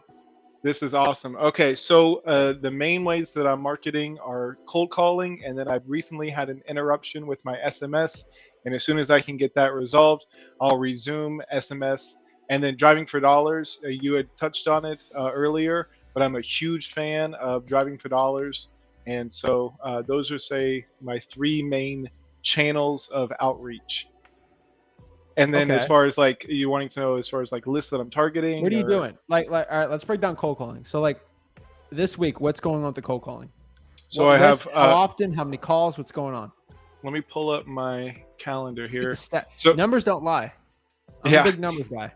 Perfect. So I've recently started implementing basically a calendar. Up until recently, I've been kind of just pulling lists, and then like in my head, I'm like, okay, well, I called Tampa Tired Landlord 3 months ago, so I feel like that would be a good time to recall it. Or I called Clearwater tax delinquents 4 months ago, so let me call that again. So I'm trying to basically systematize it. I got a Google Calendar, and I'm scheduling when I call each of these. And a method that I saw from someone else that I'm trying to implement on my campaigns is basically have a list, text, call. So I'm gonna have a text is the goal, a text, and then however many days after, 7-10 days after, another text, and then put them into a cold call campaign on that same list. Right now I got one VA that's calling 30 hours a week, and I'm using Zach Dyler. Let's see, and then as far as the list, it's a lot of tired landlord, absentee owner, out-of-state owner, code violations. The water shutoff list for me turned out to not be very fruitful. it was a limited, experience, but the vast majority of people that I contacted on the water shutoffs were people who recently purchased a home, and so it didn't yield a whole lot from my side. But again, that was just a very limited use case. Okay. What other, let me know what else. So give us a So this past week, what yeah. happened this past week with cold calling? Yeah. What So happened- actually, give this me the whole week of this week or last week. What's the entire marketing looking like? Past 7 Okay. days. Let me see here. I'll pull it up on my computer. As far as the types of campaigns or the number of leads, what are you? What list? How big is the list, and how many calls were on that list? Okay. Let's see here. We did vacant properties. That was 1,043 properties, called all of them. Tired landlords, absentee owner. I'm reading my screen now. Yeah. Out-of-state owner. I mean, those are 1,200 leads. The out-of-state owner was 1,100 leads. This was Holiday, Florida tired land list. That was 814 properties. So anywhere I'm trying to call on lists I'm trying to make my list anywhere between like 1,500 properties per list to 600 or 700. Trying to call between that many properties inside a single list. So, but it's absentee owner, code violations, code enforcement, vacant, tired landlord, absentee owner, out-of-state owner, vacant. That was all this past week. Okay. So how many leads did you get from that? I actually did pretty good this week. Where's my Podio? Here. About 12 leads. Okay. And what were the results from those? Appointments, deals? I mean, nothing yet. I mean, right, it's still working on very it. early on. Yeah, so Okay. it's all been a lot more preliminary. The vast majority of people I talked to, I took your advice on the cold caller doesn't do any pre-qualification. So if they have a heartbeat and they have any interest in selling, they get pushed to me, and then I do all the pre-qualification. And and so I'm trying to qualify someone. So What's that? Yeah, it's pretty simple to qualify someone. Price timeline, condition, motivation, and then eventually price. Yeah, he's got to memorize. So Yeah, it's easy to memorize. guys, do not let your VA have a negotiation discussion. You're going to have to do massive numbers, and you will spend a fortune. So use your VAs if you're going to use them, like Dylan's use them, to qualify. Just some standard questions, and you have to rehearse and practice with them. And then the idea is they're going to try to filter out a good portion of that list for you, so you're not sitting there 10 hours a day calling, dealing with tire kickers. So that's how we do it. Yeah, right now I don't have my VA doing any pre-qualification, because right now, basically, since I'm a one-man operation and I am trying to get as many leads as I can, so I'd rather do the pre-qualifying. I am not overwhelmed with leads. I would like to be overwhelmed with leads. It just takes time. It takes time, and you got to be extremely persistent. So people don't understand, you can attest this, Dylan, when you start in this business, it's like you just got to start, and you got to get the wheels turning. And it's like, you honestly feel like you're going uphill at first. It's like, man, this is like Fred Flintstone pushing a car up, but I'm just telling you, eventually you will cross to the other side. But I'll share a little thing. When I first started this, I got successful, I got good, and I slowed down on the marketing. And all hell breaks loose when you do it. So as the drive, you got to remember it, a year from now, 2 years, 3 years. And then as you bring people in, you got to teach them the same drive you have, because you take your foot off that gas, man, bad things happen. Really, that's the catch with wholesaling. People well, it's kind of it's not, it's an extremely high paying job. Let's not kid ourselves to a point, but you have the autonomy to do what you want with it. But you can't sit back. Okay, well, I made 100 grand. I don't need to do this anymore. I'm just telling you, to get to 100, to get to a 7-figure, you have to have the same persistency. You just spend a little bit more money, and you have to teach people to come along with you. So Rick, when you said that you backed off the marketing, what does that entail? What do you mean by that? Like, did you secure a couple here's deals? the reality. Here's what every wholesaler, I've been doing this a long time. I've spent a lot of time with people, is I've made the most, like, listen to this very clearly, okay? Because this is so true, okay? Wholesaling can be such a lonely sport, in my opinion, because there's not a lot of people to bounce stuff off of. And your wife, like the person you're with the most, thinks you're absolutely nuts and crazy. They're like, I don't understand why you're doing it. I go, you'll understand it when I get there, okay? So I'm 25 years, 20 years in the wholesaling, 25 years married. So what happens is it's like you push and push. I've made the most money when I literally felt like I was getting my teeth kicked in and I wanted to quit the business, because that's when you push and strive the hardest. When you're making money, that's when you get lazy. That's when you kind of get fat and you just assume everything will be perfect. I got more money I know what to do with. Well, life happens, stuff happens, and kids happen. So all this stuff happens and you go, crap, I kind of let off the gas for 3 months.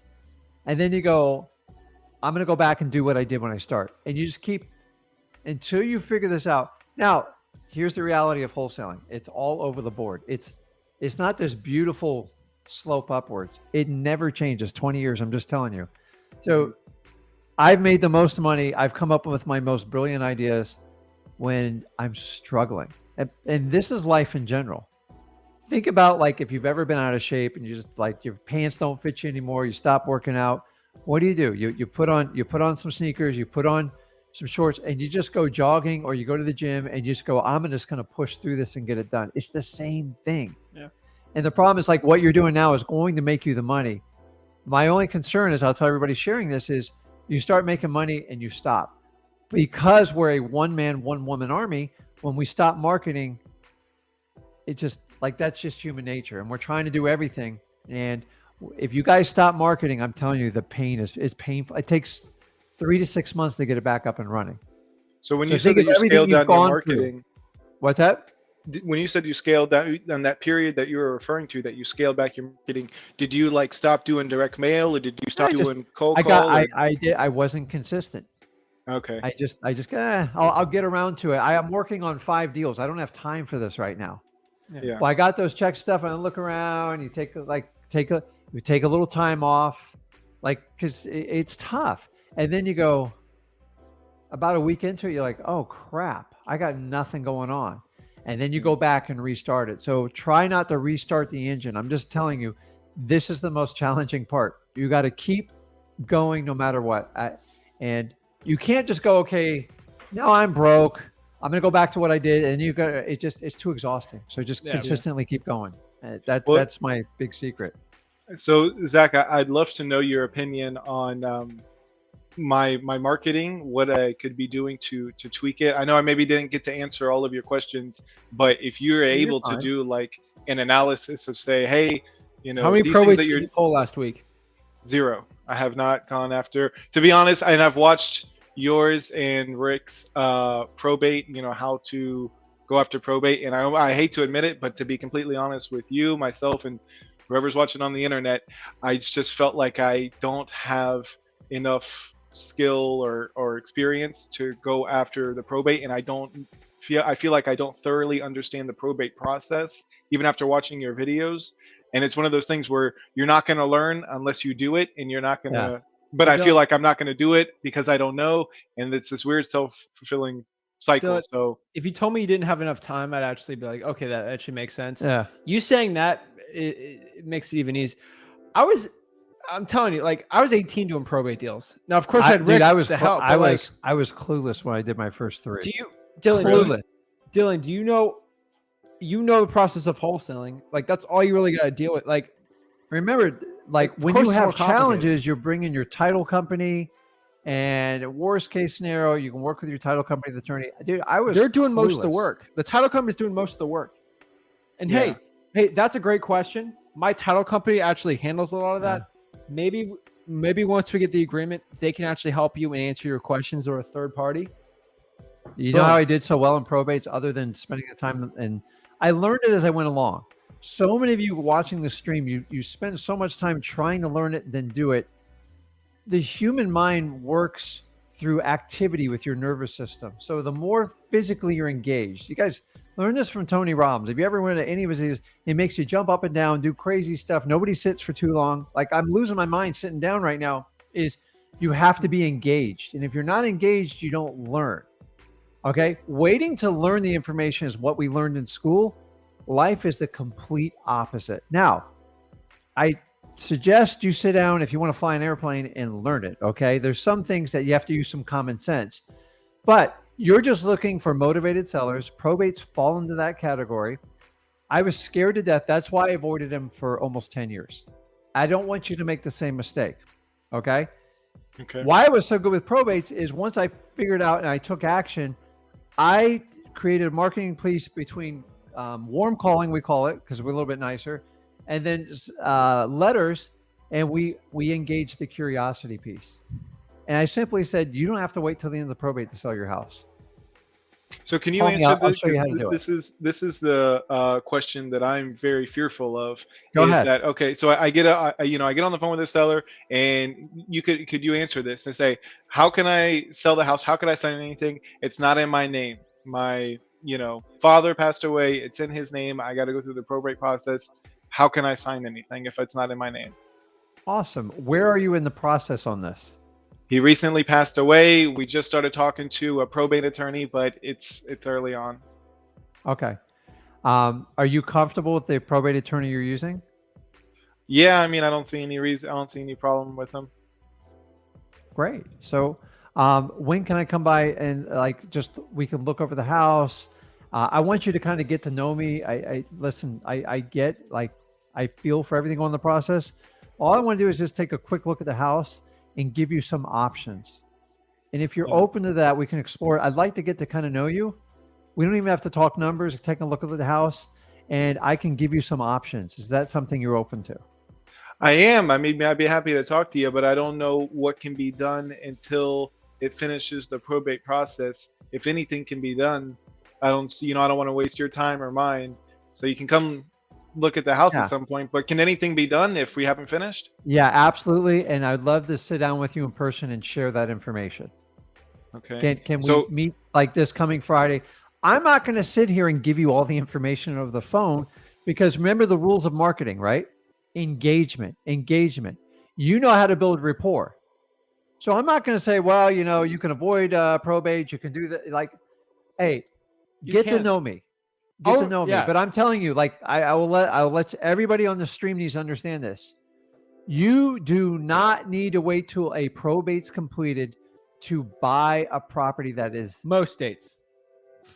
Well, Most states. I almost Almost because you know everyone, what? I've been challenged by hundreds of attorneys on this. I studied it. I spent time with my attorney, and I have more than 100 deals like case law that proves it. Like in the state of Florida, this is a little bit different every other state. Remember, a probate is it's a process to finalize the deceased person's final assets and close out on title. So this happens with cars, boats, stocks and bonds, checking accounts, assets. The asset of real estate is just one class in here. So think about this, okay? Which one's the most pain in the butt asset in a probate? It's real estate, because there's mortgages due, there's taxes, there's hurricanes, there's tornadoes, there's floods. So most states allow for you, if the seller agrees, which is typically going to be the PR, the personal representative, and the buyer agree to a contract, and they have the legal authority to enter into it. If you do that before the attorney gets knee deep in you, because attorneys like to do appraisals, they'll do all sorts of things. And Florida is one of the easiest states to do it. If I have an agreement with you and you're the PR on there, you have an obligation with me. I don't care what I care what the attorney says.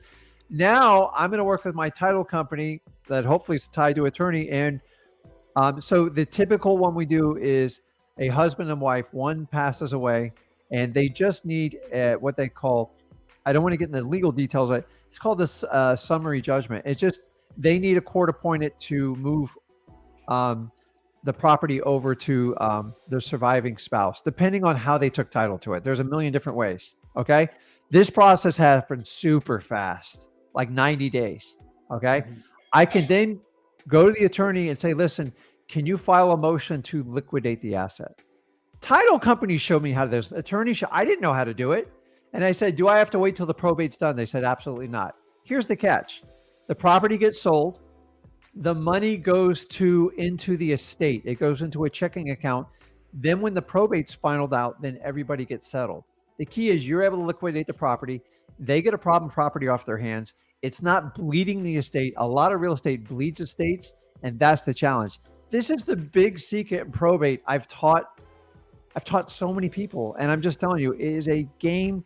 I hate that word. It's a difference maker. Okay. I didn't know how to do this. Here's what I got curious, and I asked the title company and the attorney, can I buy a house before probate's completed? And they go, absolutely. They show me how. That was it. And then I used that as a marketing. Your title company showed you that. Yeah. And you're in Florida, dude. It's like a piece of cake.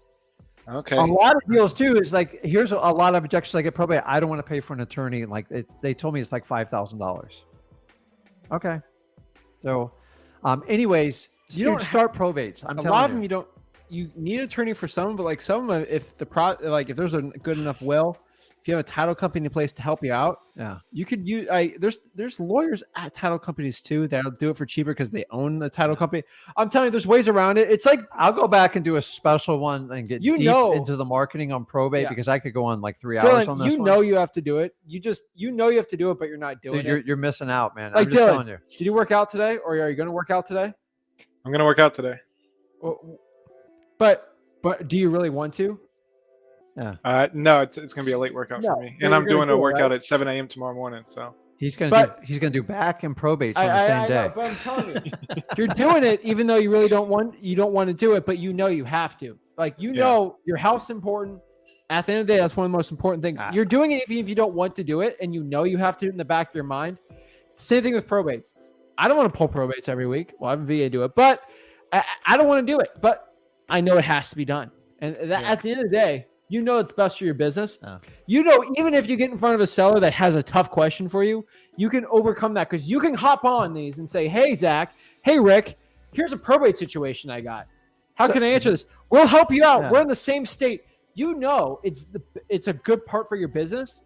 You're just not doing it, but you know that we can help you out no matter what. So the question is, why aren't you? And that's because you're scared. We're here to help. So get it going. You can confidently now. Here's the key, guys. Don't tell them over the phone everything you can do. Meet with them in person so you have the ability to engage them, build rapport. Remember, the average probate takes at least 6 touches. I have the data to show this. So don't try to take it down in one visit. It ain't going to go down like that. And then it lets you look at the property. You've got plenty of time to comp these things. Remember, every other investor is going to wait till the probate's over. If you can find out how to do it beforehand, not only are you going to lock down a great deal, you're going to provide an incredible service to the family. And remember, we got into wholesaling to help people. And that's the difference. If you accept the status quo, I'm just going to wait till probate's over. I'm going to kick your butt if I'm in your local market. And that's how I crush everybody in probates. I do probates where we pair up with the attorney when they don't want to pay for it. If they give me a great deal on it, I'll either defer the probate costs, which typically, by the way, in a simple probate within 90 days is usually about $1,500 to maybe $2,500 on the high end. You know how many people tell me it costs 10 grand to do a simple probate? It doesn't cost that much money. Nobody actually even goes to court. They might have to go to court one time. It doesn't cost that much in attorney's fees. So you've got to get out ahead of it. So you said something very profound to me. You said, well, I got to wait till it's over. You don't. That's just in your mind. It's hearsay. Somebody told me or I heard. I'm telling you, I went out and saw the facts, and what I've netted off probates it's insane because I did not accept the standard answer. So Rick, I will go back and rewatch you have a long video about probates. Yeah, multiple. So I will go back and rewatch those again. In those videos, do you describe the various methods that you mentioned here when you said, okay, let me meet you in person. I'd like to sit down and discuss with you these various options. I know this can get extensive and I want to be respectful of your time. So those various options that you're mentioning right now in this video with me, do you explain what those are? And I would be happy to go and rewatch those. Dylan, what about this? Past Dylan, let's do this. This is the easiest way. Yeah. You watch all those videos, you make a list of questions that he didn't include, and then you ask it next Thursday and he'll answer it. Yeah. Deal. Is that good? Deal. What's better than looking for a video? You just ask the guy who makes the videos, right? So it's like, yeah. make a list, go through all of them and say, Yeah. Rick, he mentioned that, but like, can you go more detail about this? What if this happens? What if the guy has an uncle that has a stepbrother that, you know, is a third cousin? Ask every question, bullet point them, write them down. We'll answer them next week. And everybody on this live have the exact same ability. Yeah, Dylan just takes advantage of it. So it's serious. remember, I've been doing this 20 years, but remember the rules of marketing. Engage them. Don't give them too much up front or they're never going to meet with you. Like, you got to go back to the simplest part I'm telling you, and then you'll get in your own rhythm. You'll find your own language. I don't need you to be Rick. I need you to be Dylan. Yeah. That's it. So on the, you know, those are the main things that I'm doing right now as far as the outreach or the cold calling and the SMS. Would you recommend that I add something in or take something away or focus deep Probates. down on? Just that. Okay, probates. so I'm gonna incorporate probates for sure. Beyond probates, I'm not putting too much on your plate, man. Yeah. Let's stick with the probates right now. Okay. One thing I did want to let you know, one of the few last times I talked to you guys, I told you about a deal that I'd been working in Tampa, in a very nice area in Tampa, where they're knocking down houses all over this guy's place and building mansions. So you'd recommended that I go, you know, and actually meet the guy, and I did that today. So I went and met with the guy, went to the whole house. I was there for probably an hour, and then I took him out to lunch at Longhorn. Awesome. And, Nice. so we'll see. It's he's still hesitant. He says he needs to figure out what his social security is going to be. He's about to turn 64. Just help them and walk We don't them through take the our sellers out process. to lunch. That's the only thing we do not do. Yeah, you get fat But, doing that. Yeah, we get real fat doing that. But Oh, he's not. I mean, and at this point, he hasn't agreed to anything. This is just, you know. yeah, No, I know. we I don't know. usually do that unless they've agreed to something. But Yeah. I did a handshake deal once for a barbecue dinner. If they signed, but that I digress on that.